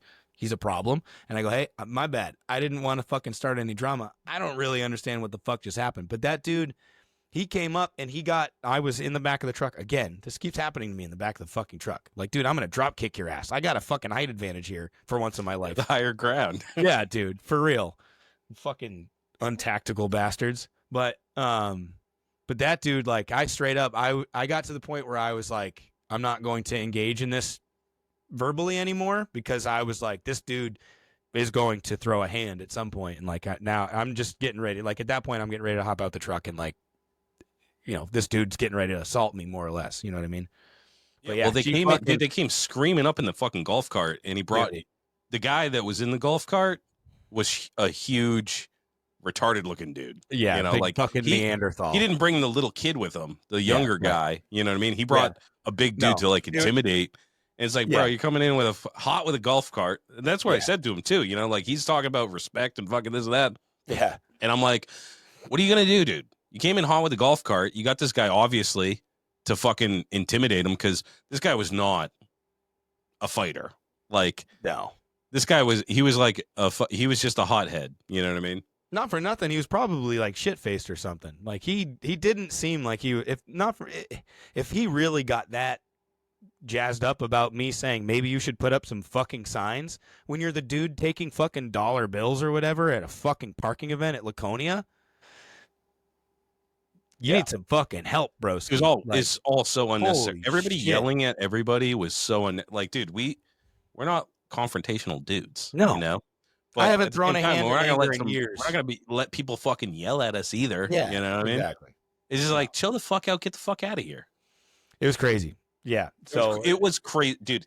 There was a group. Everybody came out of the tent and was like, "What the fuck's going on?" Like, it was a loud screaming. 9 o'clock in the fucking morning. 9:30 in the morning. Yeah. We were the first two there as far as like the invited dudes or whatever. So it wasn't a big crowd, but like Truth is there and fucking Ryan who works with him and like a bunch of other people were there that witnessed the whole fucking thing. And it was like, man, what a fucking. Everybody's so confused. I heard from pretty much everybody else that was one of the invited ones or the people who like lost Spada when they came through the gate. Everybody had trouble with that dude. So I don't know if that's an everyday thing where he's just a fucking douchebag. Yeah, I think he also, got a chip on his shoulder, dude. Like after that, he was like, everybody on a motorcycle coming through this gate getting harassed, dude. Like Fish apparently Tank got harassed. Yeah, like what the fuck? Fish, all La Spada said that he was a dick to them. Chase Heavyweight Chopper said that dude harassed him. It was like, man, somebody's got to do something about that dude. I was rolling solo dolo on the way out, and I had some inklings, but I had some intrusive thoughts, but I won out over them as I was driving back out because he was still up at the gate when I left. Oh shit! But we lived to fight another day. That was crazy. So that was the start of the day, and the rest of the day went much smoother. The rest of the day was great. The rest of the day was so much fun. It was hot as fuck. Oh yeah, dude. On We went Thursday. to yeah, dude. As soon as I woke up, I was like, this is gonna be a fucking hot ass day, dude. Like it was 9 o'clock in the morning, just 100% humidity. The sun wasn't even out yet. But yeah, we rolled in and we got all the bikes set up, and then we're like, dude, that took no time at all. Let's go get some breakfast. So we went and got fucking breakfast. We saw burnt up wood burning, Austin, his mom, and that breakfast probably saved my life because I was like so hungry. I didn't eat anything the day before. Like I didn't go back to the hotel and get pizza or anything, Like, I was fucking. You brought home a burrito, motherfucker. Oh yeah, the thing. You know what happened? I dropped it. No, you didn't, dude. I took like 2 bites out of it, and then I dropped it, and the fucking thing just opened up, dude. No way. Yeah, I forgot about that, dude. Yeah, so when we left High Octane the night before, I was drunk, and I was like, there was like Steve's Street Meat or some shit. And I was like, hold on a minute. Yeah. I made Dan wait for like 10 minutes while it made me a fucking burrito. I took it all the way back to the hotel. And then, yeah, dude, I was like, I fucking took 1 bite. I was like, oh, that's good. Took another bite. And then I don't know what the fuck happened, dude. It just slipped out of my hands. It hit the fucking dresser or whatever. Ugh. And the whole thing splayed open. Like it wasn't wrapped tight, dude. Like the thing just went, and then everything fell on the floor. I'm like, I ain't fucking eating. I mean, nobody's around, so I guess I could have, but like I wasn't gonna gather up all the toppings off the fucking motel floor and fucking repack it, dude. I was like, all right. So dude, yeah, that sucks. Heartbreaking. I'm sorry that you had to go through that, dude. A single tear did well up in my eye. It didn't drop. It just like my eyes were just like glassy. But yeah, that breakfast was awesome. Mm-hmm. Yeah, the breakfast was sick, and I'm not a breakfast guy. I really was surprised you got some food. Yeah, but, well, I didn't. I straight up didn't eat the day before, and when I got home at 11:30 at night, actually, my wife was awake. She was awake just long enough. We had a quick moment outside to catch up real quick and then fucking rack the hell out. So I was pretty hungry, and I knew that we were going to be standing outside in the sun all fucking day like we had the day before. My feet, my right leg, my Achilles tendon and everything else were fucking demolished from how many times I'd kicked over the Evo that week. Yep. Just fucking, I was like, you know what? It's silly of me to not get some sort of fucking food in my belly. And I'm glad I did. It lasted me through the day. Yeah, it was going to be a long day, dude. I mean, yeah, the show was going to 6. But yeah, everybody started rolling in. We got back. Actually, we were coming back, and then Fish saw his old mentor, his old Triumph mentor. Yeah. Yep. That was super cool. And he talked to him, and we were just looking at knives and rings and shit. I got a set of glasses. We missed each other on the way. We were waiting for him for so long, and then we were like looking at something, and he walked right by us, and he was like, "Yeah, I'm back at the tent." Yeah. Well, yeah, it was a confusing couple of minutes. It was confusing. I tried to figure out where he was, and he was like, "Oh, I'm at the tent," and I was like at the tent. We were walking in a bunch of tents to like look at glasses and shit. So I figured he was just like he knew we were still there, and he's looking for glasses now. So we all started doubling back and looking through every fucking tent. And I'm like, what fucking tent are you in, dude? And then he finally texted me, main tent, like the event tent. I was like, fucking shit. I don't know how we missed him, dude, but he walked right by us. Yeah. But yeah, then we went back and, so La Spada showed up. Dude, Lex showed up. Like, everybody was pouring in. We had, dude, awesome bikes. Dude, Tony's bike, actually, that was the first time I got a real good look at it. His new bike. That thing's sick as fuck, too. Hell yeah. Absolutely. All their bikes are sick. Yeah. And then I think by the time we got back, the bar opened because they opened at like 11 o'clock. And I didn't know this, but it's like a burlesque show or something. So all the ladies there were scantily clad, and they had like fucking angel wings on and shit. Yeah. Like, I was like, oh shit, dude. I don't know. I'm too embarrassed to buy a beer. I'm used to, gruff old men. Yeah, but they had the whole deal where they did have one dude who looked exactly like Jason Momoa, just for the ladies. We kept calling him Aquaman. I got a couple of pictures of him. Good for him. He was killing it. But they did the whole thing where like you could pay extra money and they spit a shot of Twisted Tea in your mouth and smack the fuck out of you. I don't get it, man, but that's like quintessential like bike show shit. But dude, like the amount of people that were actually doing that, like when we were at High Octane the night before, some motherfucker got punched in the face with a pie. Like, they were like taking down people's pants and spanking them and shit. Like, they were really fucking people up, dude. Yeah. Like the hurricane shot or whatever. They all have like the little thing where you can spin and you get what you get.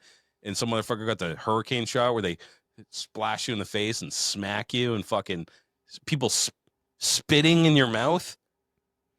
Yeah. Not my bag, dude. No. Hey, to each their own. I'm not kink shaming or whatever, but I ain't gonna have some strange spitting and slapping me.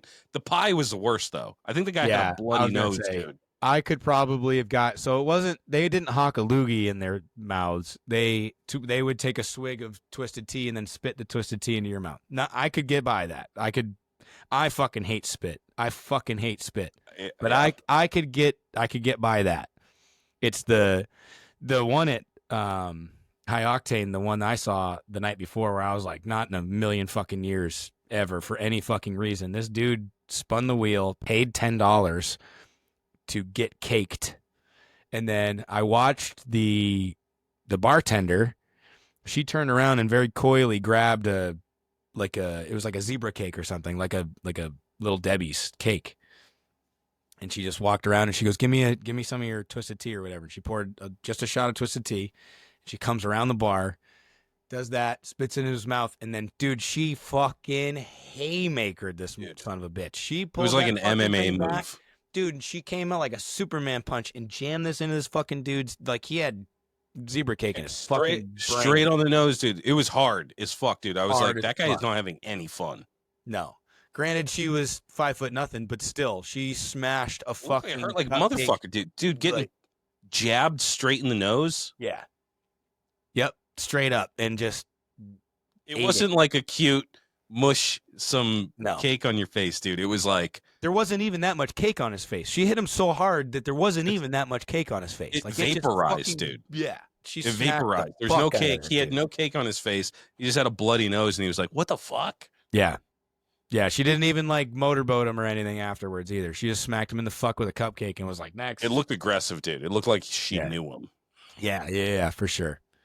But yeah, But no, yeah. that was fun. Dead Kev came out. We had Oh a yeah. good little posse, man. Yeah. We had a good little Fuck yeah. posse. Alex out there doing his thing. Yeah, it was a lot of fun. All week. All week was a lot of fun. We got to see Fish Tank. Shout out to our boy, per fucking usual, man. Deserves it more than anybody. We're all sitting there talking at one point, and somebody goes, "Hey, man, that's Chris from Cycle Source, blah, blah, blah." And I'm like, "Oh, cool, Cycle Source is here." And then I look over and go, "Oh, there's Heather, too." And then I see they're talking to Fish Tank. And then I was like, all right, well, I see Heather. I got to introduce myself. So I walked up. I'm like, "Hey, I'm Nolik Paintworks, blah, blah, blah." And then I realized Chris is looking over at Fish going, can you wheel this out for a couple of minutes? He's talking about Fish's Triumph. And I was like, yo, they're doing a fucking thing on Fish's tank. Or Fish's bike. So sure enough, Fish pulled it out, set it off to the side. They did a little thing. So super proud of you, Fish. Deserve it more than anybody. Super fucking rad. So that was cool. Truth asked us to pick the builder's choice. Dude, let's take a minute or two to talk about that fucking thing. Because for one, I don't think it was what people expected anybody or us to pick. And for two, that thing deserves its shine, whether or not the guy's going to hear it. Because we asked him to come on and he had no interest. But he hit me up and he said he changed his mind. Fuck yeah. Good. Yeah. Let me pull it up. Yeah, so it stood out. Like, it was one of those bikes where you're like, as soon as you see it, you're like, I don't know why that's cool, but that's fucking cool. And then once you start looking at all the cool shit on it, you're like, this is the coolest bike. Let me tell you this. So it was a Honda. I don't even know what Honda Shadow, right? Dude, honestly, I still have no idea. I don't know if I think it's Honda Shadow, but like the first thing you see is like it had an awesome paint job, like nice flame job, like chopper shit. Then it has the fucking exhaust comes out and it goes into like these Z's and comes up, and you're like, that's badass.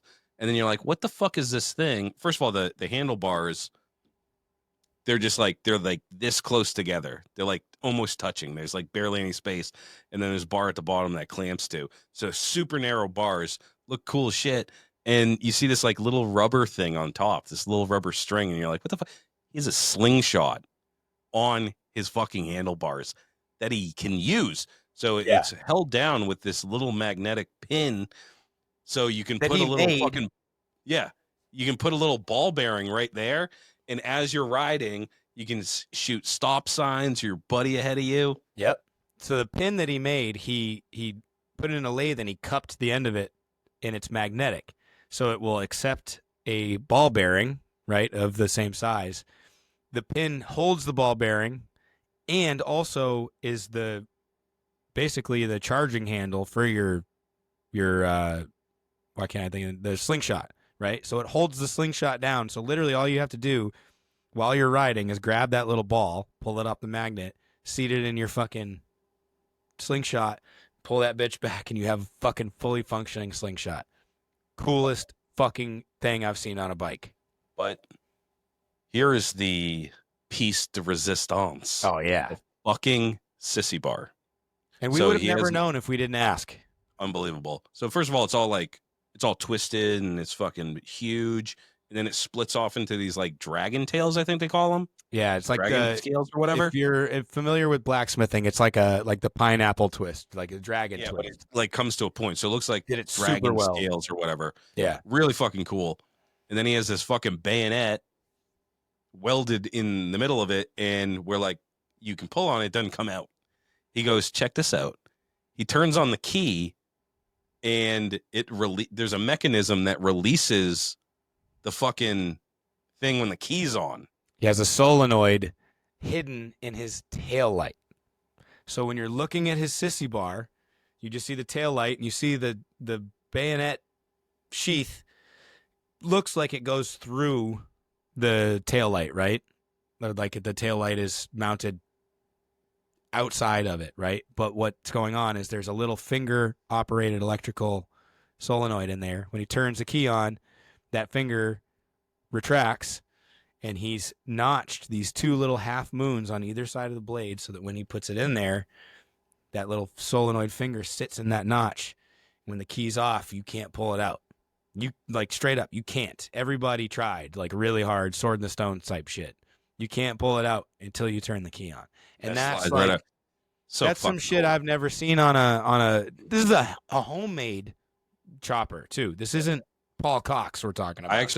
I just found him too. So it's death_resistance. It's it looks like it's a Honda Chopper VT600, Honda Shadow, I think that is. Yeah, the V twins, or I think VLX or something, right? 600. Yeah, It's a 600 Honda Shadow. He did the paint job all by himself too, by the way. Yep. But yeah, dude, that dude is exactly what the fuck we're looking for. I was just gonna say, like, that's exactly what we're talking about. T. Go check out death_resistance. He did hit me up and he was like, as soon as when I was talking to him, I go, dude, we do a podcast. He's like, yeah, I listened to it. And I was like, you should come on the show. He goes, nah, immediately. And then he hit me up after and he's like, yeah, I reconsider. I'd come on. So I definitely want to get him on. I want to talk about this fucking thing. But that is definitely the spirit. Like, made his own handlebars, painted his own tank, made that fucking awesome. Like, I've never even heard of that. The I wouldn't exhaust even was ever cool. thought of that, dude. The shift knob, it was hand shift too. And he made that all shift fucking knob. It had so many super cool little bits and bobs that this dude made. He did it himself. Like, this chopper as fuck, dude. Yeah, for sure. And honestly, he seemed kind of surprised when we picked his bike, and it was like, no, like, you shouldn't be. These other bikes are sick, but like, that is a fucking chopper. I don't care what motor it is. That's the thing is, like, the motor's made by Harley Davidson. Everything else is made by you. That's what makes it unique. That's what makes it cool. Yeah, for sure. I don't give a shit what CC it is or blah, blah, blah, because it's not mine. I'm not, that's the cool thing about building this shit is you build it for you, right? So I wouldn't buy his bike if I had all the money in the world, right? It's a little too personalized for me to like buy it, you know what I mean? And run it as my own. But if I had all the money in the world, I'd buy it and I'd put it in a fucking room so I could look at it. Like, it's just that cool. There's so many different little fucking things that he did. Like, the blacksmithing is done super well. The pipes are made super well. Like, all the cool little shit that he did. I would run any of those little bits and bobs on my bike. Yeah, man. I loved it all. I just loved all of it. So unique and so cool and so well done. And like you said, it's like there was wicked heaters there, dude. Because so the show, I don't know if we even mentioned, but there was the invited builders and then there was a ride-in show. Right. And there was all sorts of fucking crazy bikes there. Yeah. But yeah, that stood out for me is just like so unique, so cool. And just like your chopper is, Boot Boy's set up for you, right.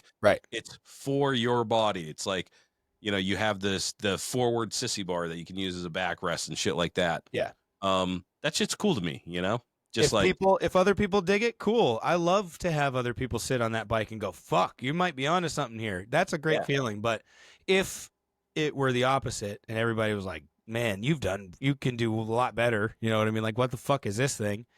I don't care. Because that's exactly what I want in my bike. That's exactly what I want it to be. I'm putting that's the whole point. Let us see what you've got in there. Yeah, I'll tell you what, too. Just like in this, like, people are like, hey, you did a really good job with your bike. I hate compliments, dude. I'm like, I just don't know how to take them. Me. I appreciate the fuck out of them. I really do. But I do not like receiving compliments. I just don't know how to take them. It make me feel so weird. Yeah. So I'm like, nah, I don't really like it. It's a piece of shit.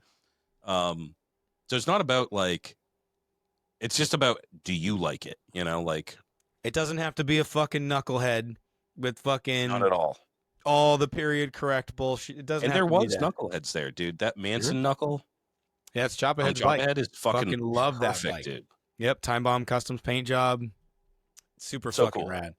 It's just an honor to be in the same lineup as that. For sure. 100%. Shout out to Black Squirrel Photography. Got to finally meet him. Got to finally smoke out of his sissy bar too. Yeah. But he took some killer photos of all of our bikes and shit. Awesome there. fucking thank you, dude, for doing awesome photos. Him and his boy, we hung out with him for a little while. I don't believe that his friend was not high. He looked so fucking high. I looked at him. I go, dude, you're absolutely motherfucking zooted. You better not be leaving soon. And he was like, I haven't smoked. But his eyes, dude, they were pink. I missed They that were part. glassed over in pink. I was like, is that allergies? What the fuck is going on, dude? Yeah. I mean, it very well might be, dude. These allergies this year are fucking wrecking my Yeah. shit. So maybe it is, but But we are yeah. gonna have Black Squirrel. He was at fucking Party of the Pen. He has he's been riding that bike forever, dude. Yeah. It is set up for munching miles, dude. That sheepskin seat looks amazing. And he's talking about Amazingly hardtailing comfortable. it and shit. Yeah, he's Oh, a yeah. super rad fucking dude. Wonderful photographer. Very, very nice dude. So give him a. I look forward to that. follow on shit. We're definitely gonna have him on. Again, through our travels, we have so many people banked to be on the show. The other guy we saw, Mozzie the Wop. Yeah, we saw Muzzy too. That was Muzzy so the cool. Wop, dude. He Yeah. showed up. He goes, "What the fuck's up?" Yep, that was so sick. I'm glad we get Yeah. to see him again. Yeah, so we're gonna have we have like a backlog of motherfuckers, so we get it on a show. I'm excited about that because dudes that we hung out with at these fucking shows, they're all into different shit, you know. Yeah. We have fucking upholsterers, artists, photographers, bike builders, like such a long list of people, and I'm just so grateful that we got that everybody's, you know, like the whole thing about going to Laconia was like make Laconia rad again, dude. All we did was hang out with fucking awesome chopper dudes. For You know what I mean? Like it's cool if you know where to go. Yeah, General Laconia on the whole, maybe it wasn't rad, right? Like personally, I'm pretty. I've been doing the last probably 5 or 6 bike weeks. I'm kind of ready for a break from it, to be perfectly honest with you. But again, yeah, if you know where you're going, like where we were was sick as fuck both days. Like we were only there for Wednesday, Thursday. Where we were was never boring. It was never a bad time. The crew we were with was sick. The people that went to the events were sick. It was a lot of fun. Got to see fucking awesome live music. It was just a great time. And it's what you make out of it, realistically. You know what I mean? If you let the fucking gate guy who wants to fight you at 9 a.m. fuck up your whole day, then, you know, that's on you. So we had a great time. Funny story anyways. And, you know, it's good to blow off some steam every once in a while on a gate guy that's being completely fucking unreasonable, or a hotel owner that's being completely fucking unreasonable. Yeah. But yeah, dude, that show is sick, and I hope fucking Truth does that again next year. I think he was talking about doing it again next year. Dude, it's right on the fucking strip in Weirs. It's a ride-in show that right off the strip you come into the tent. That's sick too. Very cool. I got to watch Lex literally pull his bike into like the main entrance and ride it up into the ride-in. It's really cool. Super sick setup. And honestly, there was a really fucking good turnout. Like there was a lot of different stuff there, but like all the fucking homies came out. We saw everybody between 1 or 2 of those days. You know what I mean? Like we saw pretty much everybody out there, and we missed the people we didn't see, but it was a great fucking time. Yeah. And now we're at the point. How to put on a good show too. That motherfucker, he knows, dude. He knows everybody. Mm-hmm. Like it's amazing. Like everybody that he's just so plugged in. He knows like Chris from fucking Cycle fucking yes, Cycle Source. Yep. Everybody that came in there, he knows them all. Mad respect to Truth. That show is fucking awesome, and he's wicked fun, by the way, to hang out with. Yeah, dude, he's fucking funny as fuck. We had a blast the night before at fucking Octane and at the show and shit. Like I would be stressing the fuck out, dude. You know what I mean? But he just has it locked D, and he has all his people there. And dude, it was such a good time. And drank all the beers. It was hotter than fuck. Working on my tan though. Had the tan going, dude. I got the fucking farmer's tan going strong. Yeah. Yeah, and then the show, it was time to load up. I went MIA for a minute. You guys didn't know where I was. Yeah, that's true. Yeah, you did go MIA. I was like, fuck, maybe Truth got him. I was like, maybe they're doing mushrooms in the I van. had to ride my bike, and I was like, I need to sober up for a minute. Oh, I need to find some water, you know? So I went out to the strip and found some ice water. Yeah, we even had to go. We had to go sit in the truck for a minute. That was one of the nice things about being one of the builders, having the truck sitting right there. So yeah, the truck right there, and I go, yo, let's go catch some AC. And you're like, I think I have a jug of water in there. Yeah. So we drank a screaming hot jug of water and pump the AC. Yep. Smoke a doink in peace and that was nice. That recharged the batteries for sure. For sure, yeah. Yeah, and then fucking we pieced out after the show. I hopped on the bike. I went back to the hotel room. Everybody wanted to go back to high octane, dude. But I was like, dude, I need to. I've been up, dude. I've been hitting it hard Yeah.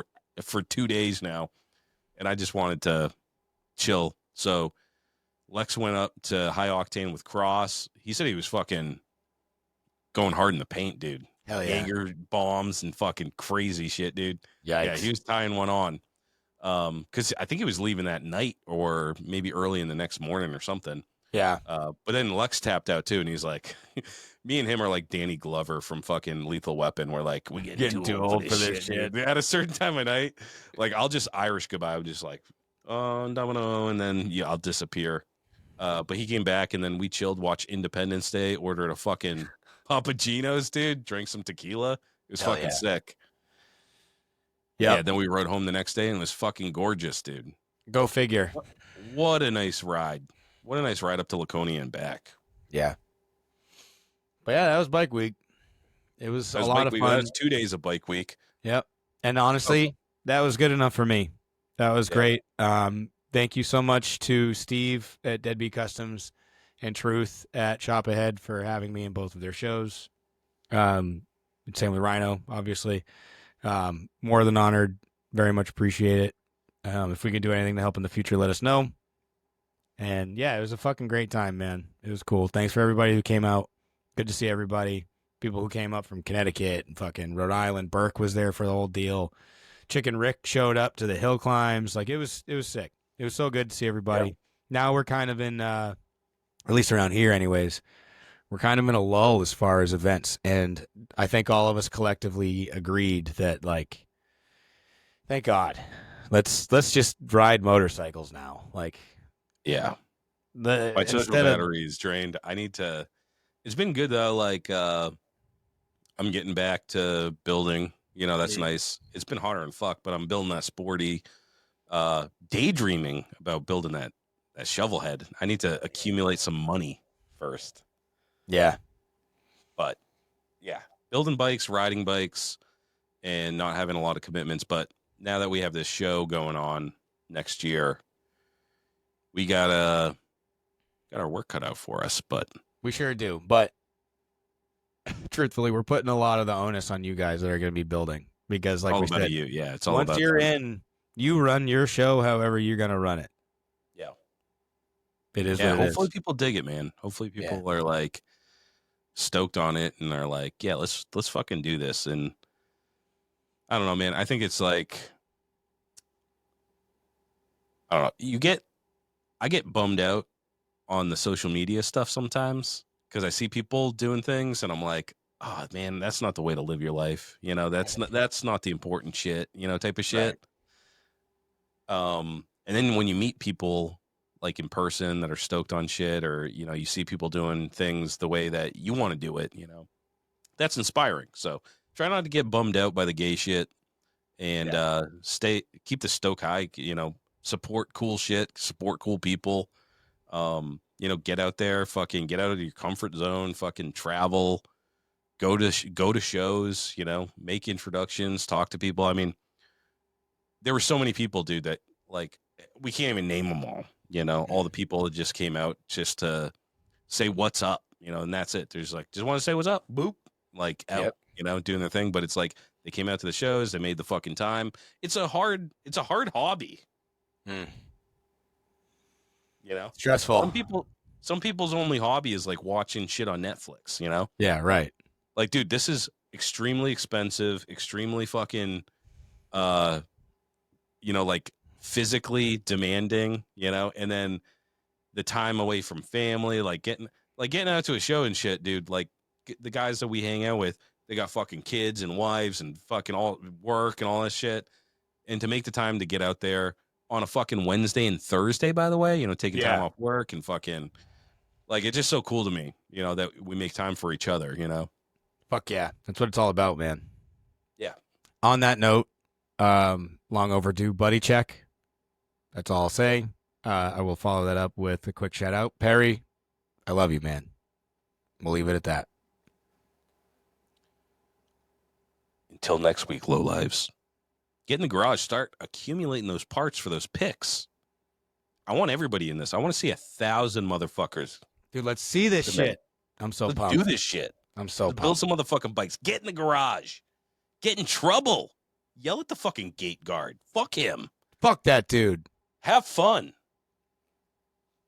Never stop chopping. Deadbeat Customs. Steve over at Deadbeat Customs is about grassroots motorcycle riders who take it upon themselves to build and customize their bike. They offer parts for all Harley-Davidson models and also custom parts for choppers, bobbers, trackers, and cafe racers. When it comes to building a custom motorcycle, they carry the best brands available. Go visit their brick and mortar store in Tewksbury, Mass, or at deadbeatcustoms.com. Remember, enter Lowlife at checkout and save some loot. Stay Strong Co. Sean Luke has been sent down from the heavens to bless us lowlifes with the greatest motherfucking hot sauce in the world. Sweet heat baby Jesus in the white pants heralds a message from God himself. This hot sauce is for your food. Keep it off your butthole. The shits, and the hotter than hellfire Lowlife chopper sauce. Go to staystrongco.org today and grab yourself the holy trinity of hot sauces. Oxford Co. Choppers. Chris is the original bad boy from Oxford, Connecticut. From frame restoration and repair to handlebars and hardtails. Hard parts for hard men. His hardtails are expertly TIG welded and installed in-house. Made of USA-made steel, cast axle plates, he is your man for the hardest shit to hit the East Coast since Hurricane Bob. Find him on Instagram at oxfordco.choppers. Steel City Blacksmithing. Josh specializes in handcrafted steel work right outside of Pittsburgh, Pennsylvania. Anything from custom motorcycle parts to hammers and tomahawks. Don't get it twisted. If it can be twisted, he's twisting it. Check him out at steelcityblacksmithing.com today. Beck Built Fab. Dustin is the plug for excess chopper parts. That's why we call him the Metric Man. Drum disc brakes, mid controls, hand shifters, foot clutch, modded worm gears, intakes, and more. He can do any fabrication job, weld repair, upholstery, or even maintenance. Check him out at beckbuiltfab.com.